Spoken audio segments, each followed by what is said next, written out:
ગુજરાતમાં એક એવી કંપની છે જે માત્ર ગેસ વેચીને 50,000 કરોડથી વધારેની કંપની બની ગઈ. પણ એ સવાલ એ છે કે ગેસ તો સામાન્ય વસ્તુ છે, દરેક કંપની વેચી શકે છે, તો પછી ગુજરાત ગેસ આટલી મોટી કંપની કઈ રીતે બની અને એને એવી કઈ બિઝનેસ સ્ટ્રેટેજી અપનાવી જેના કારણે આજે લાખો ઘર અને હજારો ફેક્ટરી એની ઉપર નિર્ભર છે. ભાઈ આ સ્ટોરી ખાલી ગેસ વિશે નથી, આ સ્ટોરી એક એવા બિઝનેસ મોડલની છે જે એકવાર કોઈ શહેરમાં લાગુ પડે તો પછી સ્પર્ધકો માટે એ માર્કેટમાં પ્રવેશ કરવો લગભગ અશક્ય થઈ જાય. અને એ મોડલ છે સિટી ગેસ ડિસ્ટ્રીબ્યુશન. અને આ જ મોડલથી ગુજરાત ગેસે બનાવ્યું છે 50,000 કરોડથી વધારે મોટું સામ્રાજ્ય. તો ભાઈ થોડા વર્ષો પહેલા બધા જ ઘરોમાં ભારતના એક જ વિકલ્પ હતો, એ હતો એલપીજી સિલિન્ડર. તમે મેં વાપરેલું જ છે ભાઈ. દર મહિને સિલિન્ડર બુક કરાવો, ક્યારેક દિવસો સુધી વેઇટિંગ કરવું પડે અને ઘણી વખત બ્લેકમાં પણ લેવું પડે. આ સિસ્ટમમાં 3 મુખ્ય સમસ્યાઓ હતી. એક, અનુકૂળતા નહોતી. બીજું, સપ્લાય અનિશ્ચિત હતો. અને ત્રીજી વસ્તુ છે કિંમત ગમે ત્યારે વધઘટ થતી હતી.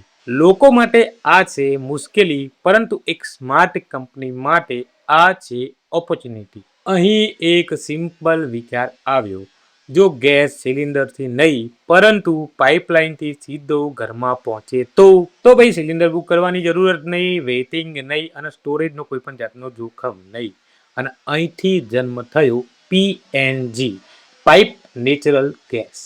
અને આ મોડલને કહેવાય છે સિટી ગેસ ડિસ્ટ્રીબ્યુશન. ભાઈ ગુજરાત ગેસ એક કંપનીઓમાંની એક છે જે આ મોડલને ભારતમાં ઝડપથી આગળ લઈ ગઈ. કંપનીએ એક સૌથી મોટી સ્ટ્રેટેજી બનાવી. સૌ પહેલા કંપનીએ શહેરોના હજારો કિલોમીટર લાંબી ગેસની પાઇપલાઇન નાખી દીધી.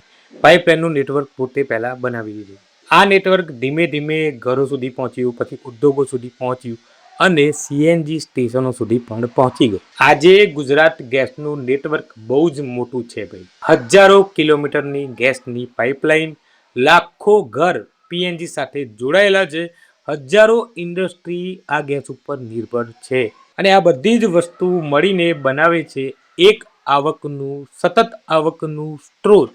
કારણ કે ભાઈ એકવાર પાઇપલાઇન નાખી દીધી એટલે દર મહિને, દર વર્ષે દરેક ગ્રાહક જોડેથી પૈસા જ પૈસા મળશે. પરંતુ અહીંયા બિઝનેસનું સૌથી મોટું સિક્રેટ હું તમને જણાવી રહ્યો છું, એ છે ઇન્ફ્રાસ્ટ્રક્ચર એડવાન્ટેજ. એકવાર કોઈ કંપની આખા શહેરમાં ગેસની પાઇપલાઇન નાખી દે તો પછી બીજી કંપની માટે અહીંયા પ્રવેશ કરવો થઈ જાય મુશ્કેલ. કારણ કે ભાઈ નવી કંપની આવે તો રસ્તા ફરીથી ખોદવા પડશે, અપ્રુવલ લેવા પડશે, હજારો કરોડનું ઇન્વેસ્ટમેન્ટ કરવું પડશે અને વર્ષો સુધી પોતાનું નેટવર્ક બનાવવું પડશે.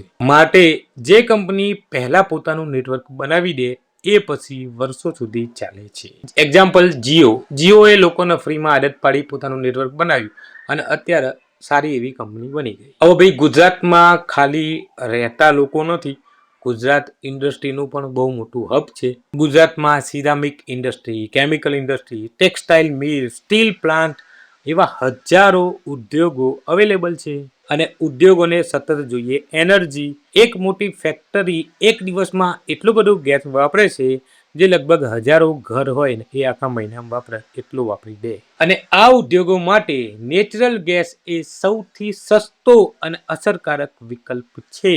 હવે વાત કરીએ એક્સપાન્શનની, તો ગુજરાત ગેસે માત્ર શહેરોમાં જ નહીં પરંતુ દરેક નવા શહેર અને વિસ્તારોમાં પાઇપલાઇન નેટવર્ક વધારવાનું ચાલુ કર્યું. જેમ જેમ નેટવર્ક વધ્યું તેમ તેમ જોડાતા ગ્રાહકોની સંખ્યા પણ વધતી ગઈ અને આ રીતે કંપનીનો બિઝનેસ દર વર્ષે મોટો થતો રહ્યો. તો ભાઈ આ સ્ટોરીમાંથી આપણને શું શીખવા મળે છે ખબર છે? બિઝનેસમાં સૌથી મોટી શક્તિ છે એ છે નેટવર્ક કંટ્રોલ. જે કંપની પાઇપલાઇન, ઇન્ટરનેટ, રેલવે અથવા તો ટેલિકોમ નેટવર્કને કંટ્રોલ કરે છે એ કંપની આખા માર્કેટને કંટ્રોલ કરી શકે છે. અને આ જ સ્ટ્રેટેજીથી ગુજરાત ગેસ એક એવી મોટી કંપની બની ગઈ જે લગભગ 50,000 કરોડથી વધારાનું વેલ્યુએશન ધરાવે છે. એક સિમ્પલ પ્રોડક્ટ પરંતુ સ્માર્ટ બિઝનેસ મોડલ. જો તમને પણ આવી બિઝનેસ કેસ સ્ટડી અને સ્ટ્રેટેજી વાળી સ્ટોરી ગમે છે તો ચેનલને સબસ્ક્રાઇબ કરો, કારણ કે આપણે અહીંયા સમજીશું ભારતના શક્તિશાળી business model. That's all for today's video પસંદ આવે તો ભાઈ લાઈક જરૂર કરી જાઓ અને ચેનલમાં નવા હોય તો સબસ્ક્રાઇબ કરવાનું ભૂલતા નહીં. ફરીથી મળીશું નવા કોઈ એક વિડીયો સાથે. જય હિન્દ, જય જય ગરવી ગુજરાત.